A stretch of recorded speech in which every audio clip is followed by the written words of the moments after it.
I've been rewatching When Calls the Heart lately. I actually landed on season 2, not even intentionally.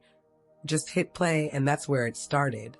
And with the show currently off air until season 14 arrives sometime in 2027, Hallmark Family has been keeping us going with at least 3 episodes a day in repeats.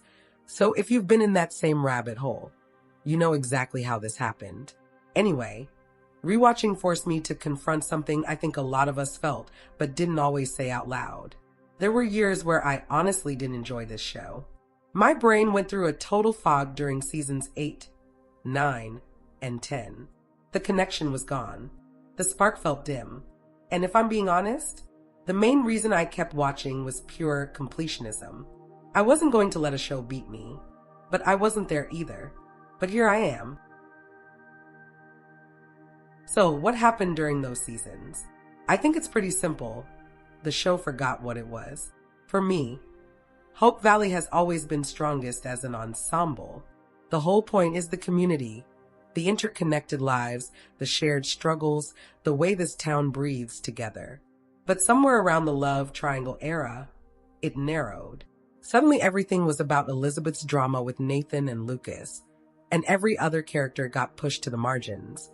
It turned into the Elizabeth Thornton soap opera hour, featuring a bunch of really talented people standing in the background waiting for their moment.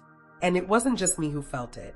It was the first time I ever saw Hearties genuinely divided, not just mildly debating, but divided. You could feel it in the forums, in the comments on Hallmark fan pages, across the socials. Something that had always united this fan base was suddenly a fault line running right through all of us. But here's the thing I kept coming back to. Even when I was frustrated, I couldn't fully walk away.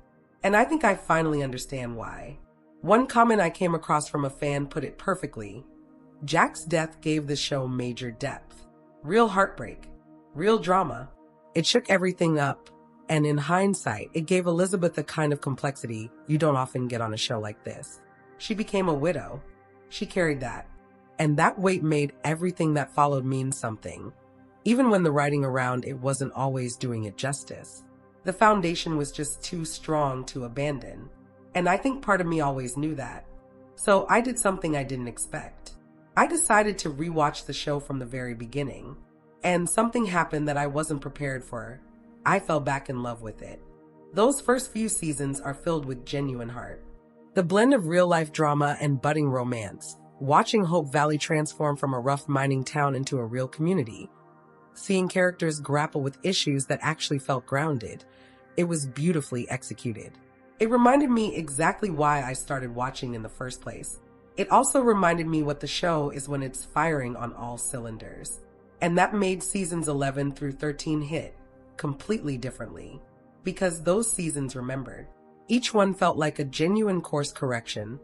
The kind you don't always believe is possible after a show has been struggling for a while. I'm not saying these were the best seasons the show has ever produced, but they were the first ones in a long time that felt like they knew what they were doing, and right now that's enough. It actually did something with nearly every character. Edie and Lucas, who spent so long dancing around each other while sharing office space, finally got the storyline they deserved, and I was here for every second of it. Characters who had been sitting in the background for years suddenly had weight and presence again. And yes, Nathan's proposal to Elizabeth took the entire season to arrive, and I won't pretend the wait wasn't occasionally maddening. Bill told him not to wait too long. Allie told him not to wait too long. We were all telling him not to wait too long. But when it finally happened, climbing the water tower at the Harvest Festival, that 4-stone ring representing their whole blended family, it genuinely landed. It earned it. And now we have a wedding to look forward to in season 14, which feels like a real payoff for everyone who sat through the fog years holding on. Let's just hope the writers don't drag out the wedding, too. The Allie and Oliver storyline also had me more invested than I expected. Oliver arriving as a mounted cadet with a genuinely heartbreaking backstory, forced out of school by a foster family, hiding how far behind he was, and watching Nathan and Elizabeth navigate that together actually gave all 3 of them something real to do. Were there moments where their slow burn felt like it was being deliberately stretched? Yes. But watching Allie plan a birthday party for him, The Charleston at the saloon, the fossil hunting, the hand-holding, it had a sweetness that felt earned rather than manufactured. But honestly, what got me most was everything happening around those bigger storylines. Minnie stepping into her entrepreneurial era. Genuinely loved that for her. Henry and Joseph building a real, quiet friendship that had so much warmth I didn't expect to care about it as much as I did.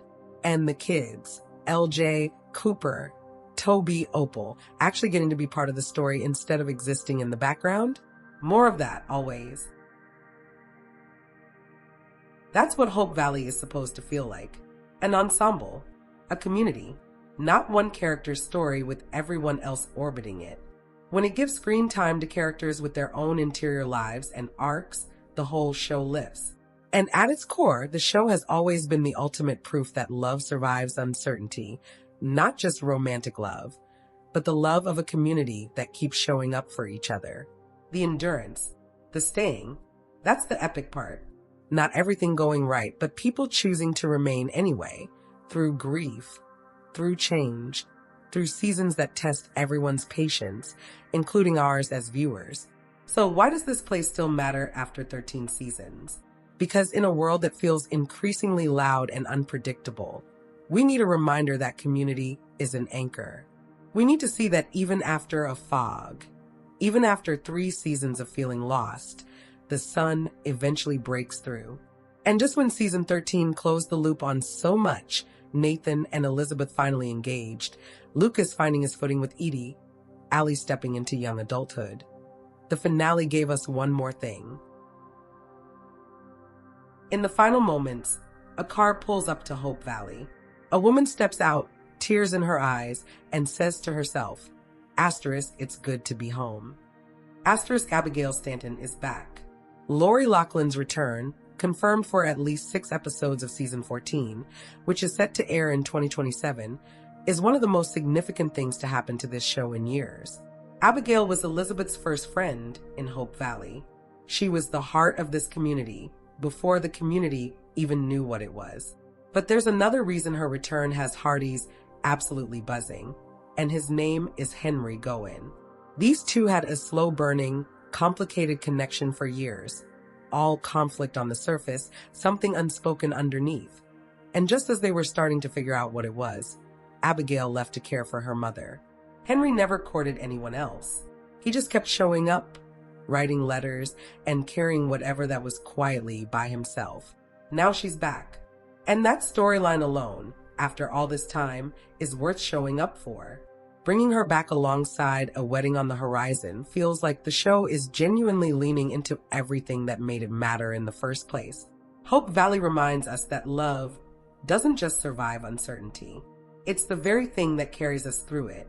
And right now, for the first time in a long time, I'm not just watching out of loyalty. I'm actually excited. I want them to keep doing exactly what they did this season. More of that, please. And if you're someone who drifted away during the hard years, honestly, consider going back to the beginning. You might remember something important about why you stayed this long. Thanks for being part of my journey. Now I want to hear from you. Drop it in the comments. * what season pulled you back in? Or what almost made you quit? * I'll see you in the valley.